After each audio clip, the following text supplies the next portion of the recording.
Students, ये है आपका आज मॉडल टेस्ट पेपर जो कि भिवानी बोर्ड ने अपलोड किया है और सैंपल पेपर निकाला है कि कैसे कैसे क्वेश्चन आएंगे। इससे मिलते जुलते ही क्वेश्चन हमारे आएंगे। एक ये क्वेश्चन आज हम पार्ट 1 कर रहे हैं, जिसमें आपको 2 मार्कर क्वेश्चन, 3 मार्कर क्वेश्चन और 5 मार्कर क्वेश्चन मिलेंगे। पार्ट 1 आपको पेपरों में पहले मिलेगा एग्जाम पे। आपको एक ही आंसर शीट पे काम करना है, पार्ट 1 भी और पार्ट 2 भी। फर्स्ट ऑफ ऑल आपको पार्ट 1 मिलेगा, जिसका सेक्शन ए जो है 2 मार्क के क्वेश्चन 5 मिलेंगे। जो सैंपल पेपर भिवानी बोर्ड ने दिया है, आज हम उसी को ही सॉल्व करेंगे। In this video 2 marker question and in the next video 3 marker और 5 मार्कर क्वेश्चन हम करेंगे। तो किस तरह से है ये देखिए। फर्स्ट क्वेश्चन सेक्शन ए का हमें मिला है, 2 क्रमागत धनात्मक पूर्णांक ज्ञात कीजिए जिनके वर्गों का योग 365 हो। इंग्लिश में ही पढ़ लो। Find 2 consecutive positive integers the sum of whose squares is 365। तो इस क्वेश्चन को करते हैं हम नंबर 2। 2 क्रमागत धनात्मक पूर्णांक, माना पहला पूर्णांक बराबर x, दूसरा पूर्णांक कंजक्टिव 2 धनात्मक लगातार, जैसे कि 2 3 5 6 ऐसे 2 नंबर जो लगातार। तो अगर पहला x है तो दूसरा हो जाएगा x + 1। ठीक है जी। तो प्रश्नानुसार इनके वर्गों का योग, प्रश्नानुसार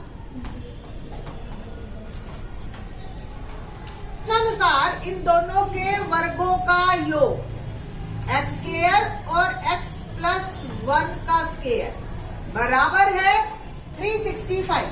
ठीक है जी, 365। इस पे a + b whole square identity लगाएंगे हम। x² + a + b whole square, a² + b² + 2ab बराबर 365। सम करके क्या आया, 2x² + 2x और +1 - 365 = 0। Now 2x² + 2x - 364। अब ये एक क्वाड्रेटिक बन गई हमारी। द्विघात 2 से डिवाइड कर दीजिए, x² + x माइनस, आप इसको 2 से डिवाइड कीजिए। 2 1 = 2, 2 8 = 16 एंड 2 2 = 4, 0। अब हमें 1 के मिडिल टर्म स्प्लिटिंग 1 के ऐसे फैक्टर करने हैं, यानी कि सब्ट्रैक्ट करने पे तो 1 आए और प्रोडक्ट करने पे 182। जल्दी से बताओ कौन बताएगा। 13 और 14, वेरी गुड। 13 और 14 को जब आप मल्टीप्लाई करते हैं तो 182 आता है। अब हमें पॉजिटिव x चाहिए, तो हम 14 पॉजिटिव लिखेंगे, बड़ा नंबर, और छोटे नंबर को नेगेटिव लिखेंगे। बस ये बात आपने ध्यान रखना।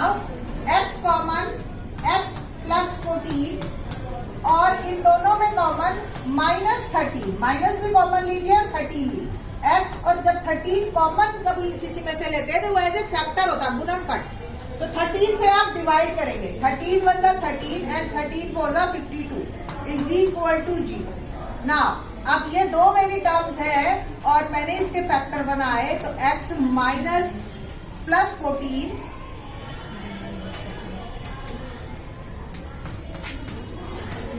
पहला फैक्टर, और जब ये कॉमन ले लिया तो यहाँ बच गया x और यहाँ बच गया 13। ठीक है जी, = 0। इसको मैं रब कर दूँ, = 0। तो अब या तो ये 0 है या ये 0 है आपका। तो x की वैल्यू 1 आ गई हमारी।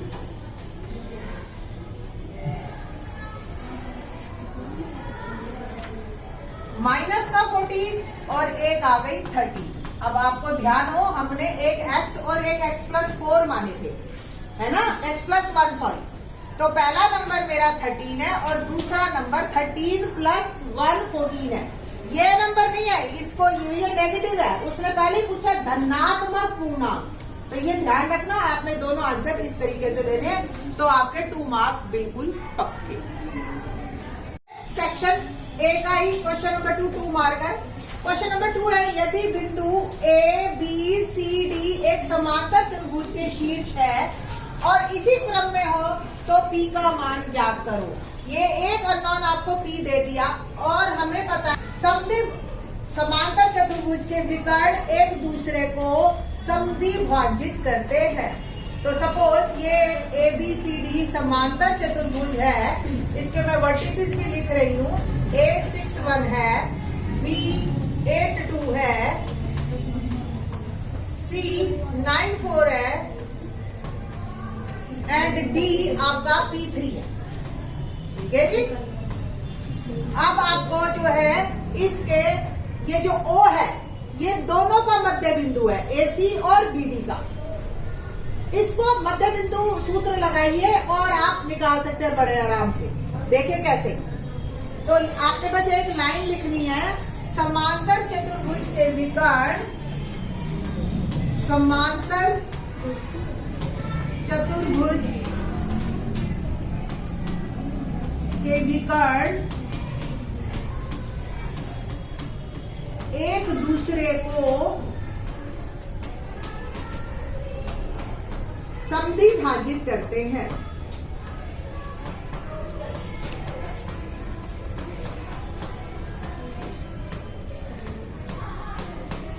समझ आ गई?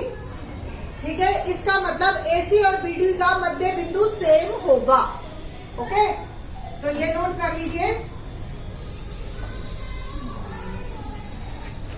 ना। AC के मध्य बिंदु, मध्य बिंदु सूत्र क्या होता है? x1 प्लस x2 बाई 2 और y1 प्लस y2 बाई 2। तो इसमें x1 y1 a और c जो है x2 y2। तो 6 प्लस 9 दोनों x वालों को ऐड करके 2 से डिवाइड करना, फिर 1 प्लस 4 डिवाइड बाय 2। यदि ये आ गया आपके पास 15 बाय 2 और 5 बाय 2। इसका हमें काम है, इसको आप साइड में रख लें ना। अब हम निकालना है हमें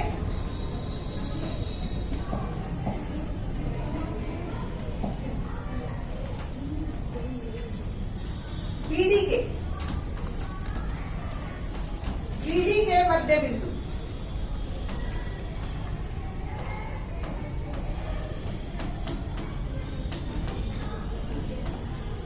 BD, B ये x1 y1 और ये x2 y2 क्या आएंगे? 8 प्लस p बाय 2 और 2 plus 3 bye 2।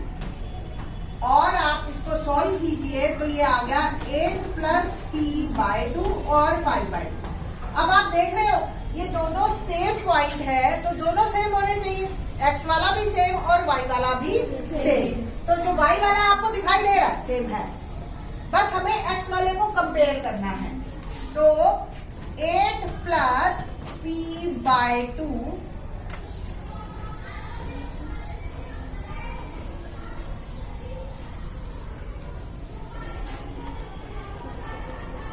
Is equal to 15 by 2 के बराबर रख दीजिए। बस 2 से 2 कैंसल, तो 8 प्लस p बराबर 15 और p का मान मेरा आ गया 15 माइनस 8 7।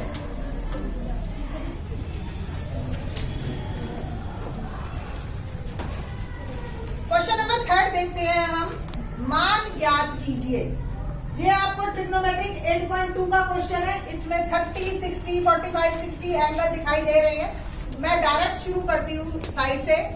तो आपको भी पता है 7 साइन स्क्वायर, साइन 30 की वैल्यू क्या होती है? पहले मैं वैल्यूज ही लिख देती हूँ। साइन 30 की वैल्यू टेबल में देखो तो 1/2। कॉसेक 60, अब कॉसेक किसका उल्टा होता है? साइन का। तो कॉसेक साइन 60 की वैल्यू होती है √3/2।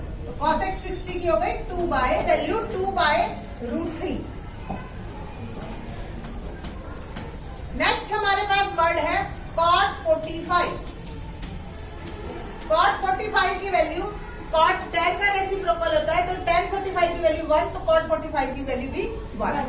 नीचे आपके sin 60 दे रखा है और cos 60 दे रखा है, तो sin 60 की वैल्यू √3/2 और cos 60 की वैल्यू आपके पास है 1/2। ये सारी वैल्यूज आपको पता होनी चाहिए, आपको टेबल पहले ही बनाई हुई आनी चाहिए। मैंने अलग से वीडियो बना रखी है टेबल कैसे बनाते हैं, ठीक है। नाउ अब हम इन सबकी वैल्यूज डालेंगे। देखो वैल्यूज कैसे डालेंगे। Now 7 sin square 30 degree, sin 30 की वैल्यू मैंने अभी बताई थी 1/2 square. 6 cosec square 60 degree, cosec 60 की वैल्यू बताई थी मैंने 2/√3 और ये उसका स्क्वायर। समझ आ रही है? समझ आ रही है बेटा? cot 45 1 का स्क्वायर अपॉन में sin 60 की वैल्यू मैंने बताई थी आपको √3/2 cos 60 1/2 बस सारी वैल्यूज आपने डाल दी, आपको 1 मार्क यही मिल जाएगा, सही होनी चाहिए बस। ओके, नाउ सॉल्व करते हैं हम। 7 × 1/4 दिखाई दे रहा, प्लस 6 × 4/3, 2 का स्क्वायर 4 और √3 का स्क्वायर 3 -1, ठीक है जी।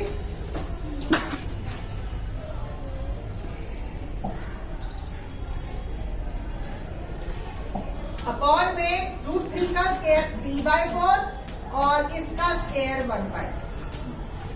चले आ गए? हाँ कर लीजिए।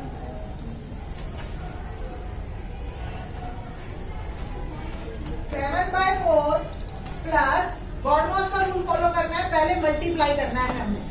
ये देखिए ये कट रहा है 3 2 का 6 मल्टीप्लाई वाला, तो 2 4 का 8 -1 अपॉन में 3/4 प्लस 1/4, इसका यही मैं एलसीएम ले रही हूँ और इट विल बिकम 4/4। तो ये 4/4 कट के 1 आ गया, ठीक है जी। अब फर्दर हमने सॉल्व किया तो 7/4 प्लस 7, नाउ 4 एलसीएम 7 प्लस 7 4 28 और 35/4 इज माई आंसर। 4 करते हैं, देखिए क्या है क्वेश्चन नंबर 4। 2 घनों जिनमें से प्रत्येक का आयतन 64 है के संलग्न फलकों को मिलाकर एक ठोस बनाया जाता है, इससे प्राप्त घनाभ का पृष्ठीय क्षेत्रफल ज्ञात कीजिए। एक 2 छोटे छोटे अगर आपने देखे हो चौक के डब्बे हम इकट्ठे कर दे सपोज, ठीक है जी, और हम एक उसको घनाभ बना दे। लाइक सपोज ये एक है जिसका आयतन 64, ऐसे ही एक ये डब्बा है ये 64, इन दोनों को हम करीब करीब ले आए और इस तरीके से बना दिया। अब ये घनाभ हो गया। अब घनाभ की हमें इस घनाभ का क्या बताना, पृष्ठीय क्षेत्रफल, ठीक।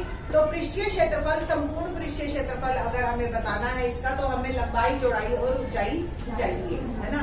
और लंबाई चौड़ाई ऊंचाई के लिए इसकी विमाई चाहिए। अब आपको ये पता होना चाहिए कि घनाभ का घन का आयतन बराबर है, सूत्र क्या होता है घन के आयतन का, ए क्यूब, जो आपकी वैल्यू है ये हमें 64 दे रखा है, तो हमारे को इसका घनमूल निकाल लीजिए, उत्तर आ गया 4। तो एक है A4, तो ये घनाभ की जो भुजाएं हैं ये 4 4 आ गई आपकी। अब घनाभ की लंबाई चौड़ाई और ऊंचाई आप इससे इसकी हेल्प से निकाल लेंगे। तो घनाभ की लंबाई हो गई मेरी 4 + 4 8, है ना, और चौड़ाई कितनी हो जाएगी, चौड़ाई तो उतनी रहेगी 4, ठीक है। और हमें 64 सेंटीमीटर स्क्वायर,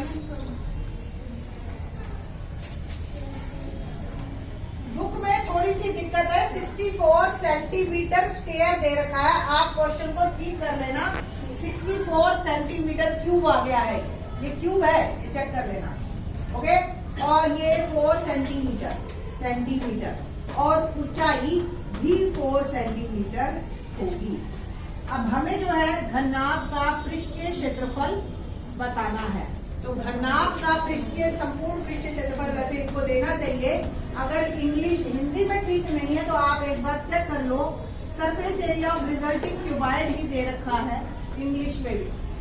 तो या तो टोटल या कर्व्ड ये बोलते हैं, बट क्यूबॉइड में अगर वर्ड आया है सरफेस एरिया तो आपने टोटल ही कंसीडर करना है, ठीक है, क्योंकि घननाभ सारी तरफ से 6 फलकों से ही बनता है। अगर एक फलक भी नहीं है तो फिर वो घननाभ ही नहीं। समझ आ गई आपको बात?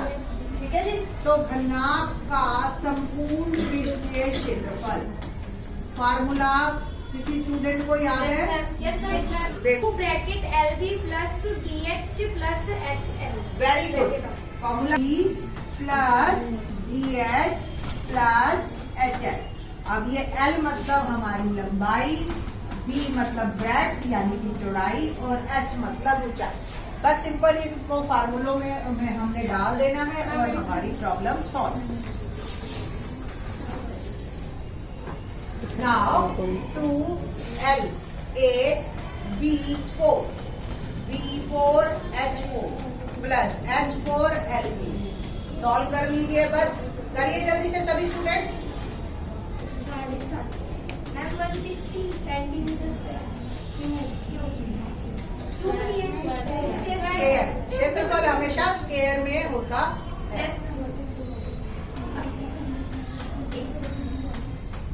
ये आपका ठीक है जी, 160 सेंटीमीटर स्क्वायर।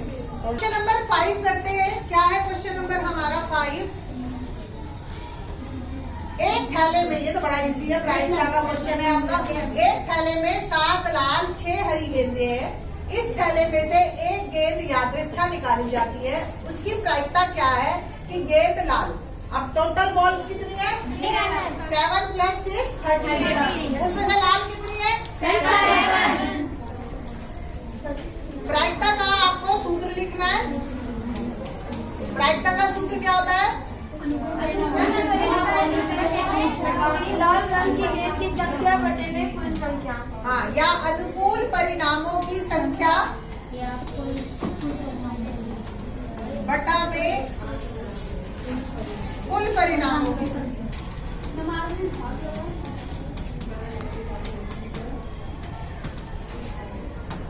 लो जी, अब पहला जो है प्रायिकता हमने निकाली है लाल बॉल की, तो 7 लाल है और टोटल 13 है। 1 नंबर आपको पूरा मिल जाएगा। दूसरा है वर्ड हरियो, तो हरी कितनी है? 6। इसमें और क्या क्या आ सकता है आपके पास? आ सकता है हरी ना हो, तो सिंपल सी बात है लाल।